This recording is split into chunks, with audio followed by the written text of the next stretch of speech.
Public schools पर आधारित इस स्पेशल एपिसोड पर और इस स्पेशल परिशिष्ट पर आज हमारे साथ उपस्थित हैं सेंटोनियन पब्लिक स्कूल के निदेशक आकाश कुमार जी।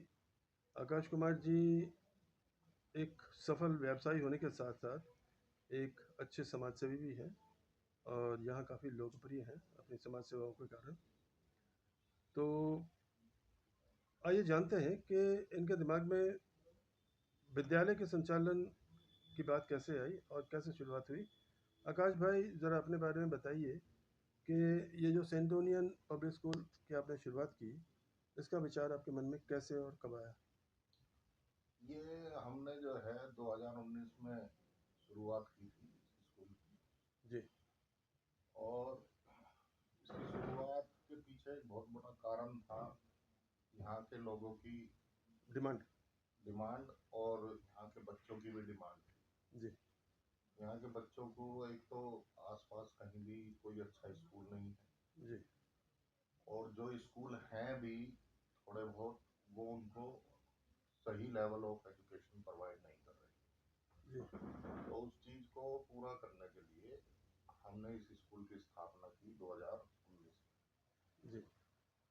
और हमारे यहाँ आज बच्चों को एक अच्छी क्वालिटी की एजुकेशन दी जाती है, और उनके मेंटल और फिजिकल ग्रोथ के लिए भी हम अलग से प्रोग्राम चलाते हैं। जी। शुरुआत कितने छात्रों के साथ आपने की थी? जब ये स्कूल शुरू हुआ था मेरे पास 35 स्टूडेंट थे, बहुत बढ़िया। लेकिन आज की डेट में लगभग 900 के आसपास बच्चे हैं। 900 प्लस बच्चे हैं आपके पास? हाँ, जी। और किस स्टैंडर्ड तक आप शिक्षा देते हैं?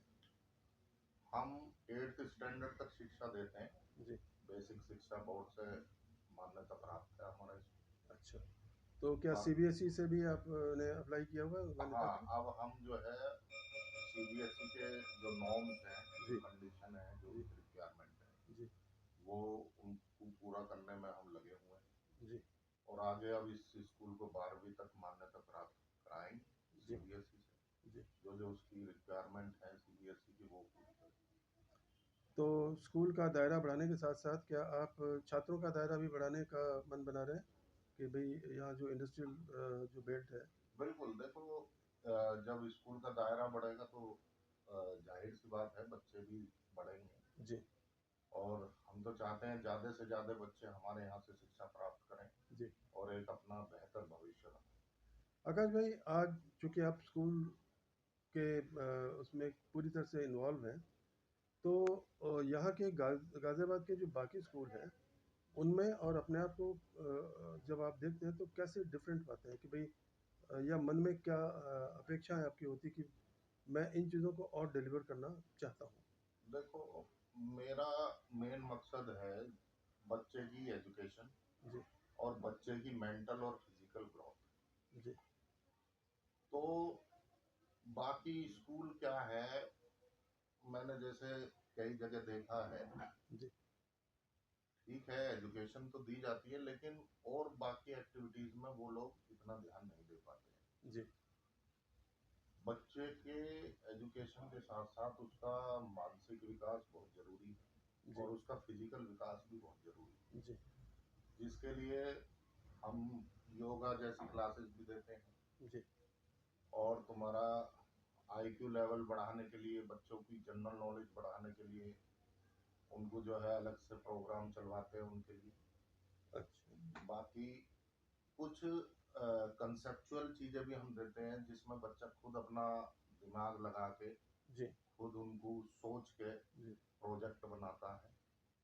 तो जब वो एक कोई प्रोजेक्ट बना के जब उसको तैयार करता है, तो उसमें उसको काफी सफलता भी मिलती है, और सबसे बड़ी बात है उस प्रोजेक्ट को बनाने के पीछे उसका जो एक मोटिवेशन लेवल है वो बहुत स्ट्रांग होता है। जी। आकाश जी, हमारा जो इस विशेष परिशिष्ट का जो विषय है वो है प्राचीन जो हमारी सनातन परंपरा थी जी। और आज की जो अंग्रेजी शिक्षा है, हम्म। इन दोनों के बीच में तालमेल बिठाना ताकि हम अपने ज़मीन से जुड़े रहकर अपने बच्चों को जो मूलभूत जो शिक्षाएं हैं हमारे सनातन की, भारतीय संस्कृति की, उस ओर भी उनका रुख करें। तो इस बारे में आप क्या कहना चाहेंगे? नहीं, बिल्कुल देखिए होना चाहिए। और जो हमारी मूलभूत संस्कृति है, जी। उसको तो बच्चों को वो पता होनी चाहिए कि क्या चीज़ें हैं। जी। और क्योंकि देखिए हमारा हमारे देश का इतिहास ही उस चीज़ पर डिपेंड करता है, जी। तो उसकी नॉलेज होनी बच्चों के लिए बहुत ज़रूरी जी। अब देखिए ना, हम मतलब बाबर, अकबर, जहांगीर और औरंगजेब के बारे में तो हमारे बच्चे जानते हैं, है। लेकिन राणा सांगा, महारानी लक्ष्मीबाई, वीर शिवाजी, इनके बारे में इन्हें कोई नहीं बताता। तो ऐसे में आउट ऑफ द कोर्स या आउट ऑफ द बॉक्स जाकर के स्कूलों की कुछ जिम्मेदारियां बनती हैं कि हमारी जो रीढ़ की हड्डी है इस देश की, यहाँ की संस्कृति, सनातन संस्कृति, उस बारे में वो जो विमुख होते जा रहे हैं हमारे बच्चे, बल्कि हो चुके हैं। नहीं तो देखिए, बिल्कुल ऐसा भी नहीं है कि नहीं बताया जाता है, जी, बताया तो जाता है, लेकिन एक हम ये चीज़ चाहते हैं कि ये चीज़ें डिटेल्ड में जो है उन बच्चों को बताई जाए। कोर्स मटेरियल में शामिल किया कोर्स जाए। मटेरियल में इन चीज़ों को शामिल किया जाए। जी। क्योंकि हम कई जगह देखते हैं, जैसे औरंगजेब या अकबर के बारे में जैसे उनका काफ़ी महिमा मंडन डिटेल्ड जी। में है, जी। लेकिन जैसे महाराणा प्रताप है, जी। महाराणा सांगा है, जी। और हमारे बहुत से वीर जी। जो राजा थे, जी। योद्धा थे, जो स्वाधीनता संग्रामी थे हमारे। जो स्वतंत्र जी। और संग्रामी थे, जी। उनके बारे में इस तरह से डिटेल में हमारे कोर्सेज में मतलब अभी तक दो चार कोर्सेज में लाइनें ही नहीं है। होती हैं। जी। तो वो एजुकेशन मिनिस्ट्री को जो है इनमें लागू करनी चाहिए। जी। उनके लिए अलग से बुक प्रिपेयर करनी चाहिए जी। और वो सिलेबस में लागू करना चाहिए। बहुत बढ़िया। अच्छा, प्रकृति और जैसे जल है या जी प्रकृति प्रेम है, इसके बारे में नेचर की तरफ डाइवर्ट करने के लिए बच्चों को आप क्या करते हैं? देखिए, नेचर में सबसे बड़ी चीज़ है, हम बच्चों को ये बताते हैं कि भाई एक वृक्ष एक जीवन के बराबर होता है। जी।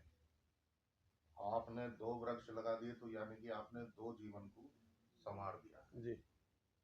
तो हम बच्चों को यही शिक्षा देते हैं कि जितना हो सके, जितनी तुम्हारी कैपेसिटी है, उतनी ज़्यादा से ज़्यादा पेड़ लगाओ। जी।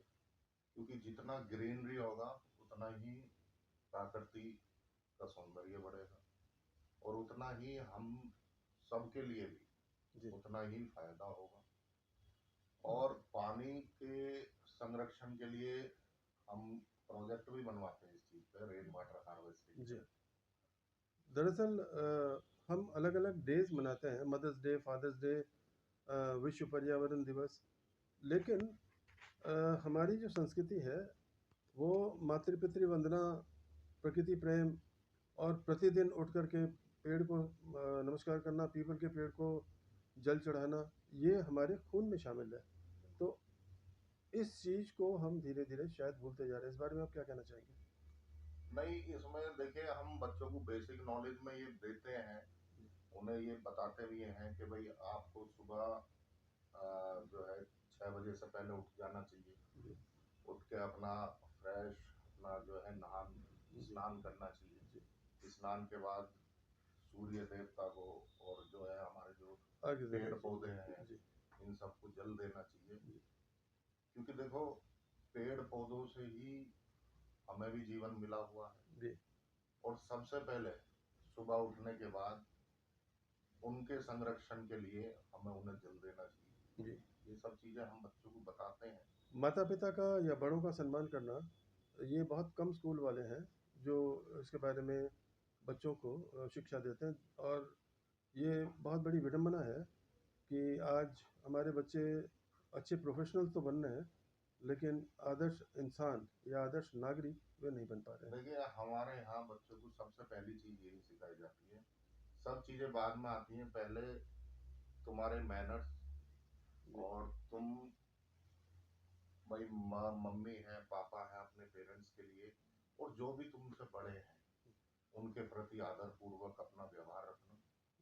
क्योंकि देखिए जितना विनम्र और जितना आदर पूर्वक बच्चे का व्यवहार होगा, उतना ही अच्छा उसका नेचर होगा और बिल्कुल, उतना ही अच्छा वो समाज के लिए होगा। बिल्कुल, अगर हाँ बच्चे या अपनों से बड़ों की या अपने पेरेंट्स की इज्जत नहीं करेंगे, उनके साथ नरम व्यवहार नहीं रखेंगे, जी, तो ऐसा ही बिहेवियर फिर उनका बाहर समाज के साथ भी होगा, जो बिल्कुल। कि समाज के लिए सही नहीं। और आने वाले समय में जब वे उस उम्र को प्राप्त करेंगे तो उनके साथ भी ऐसा व्यवहार बल्कि उनसे उनसे भी अलग होगा। जी, तो वही मैं कह रहा हूँ, जैसा व्यवहार देखिए जैसा हम देंगे दूसरे को वैसे ही हमें भी प्राप्त होगा, बिल्कुल, ये बिल्कुल। गिव एंड टेक है। जी, तो ये हम नेचर है।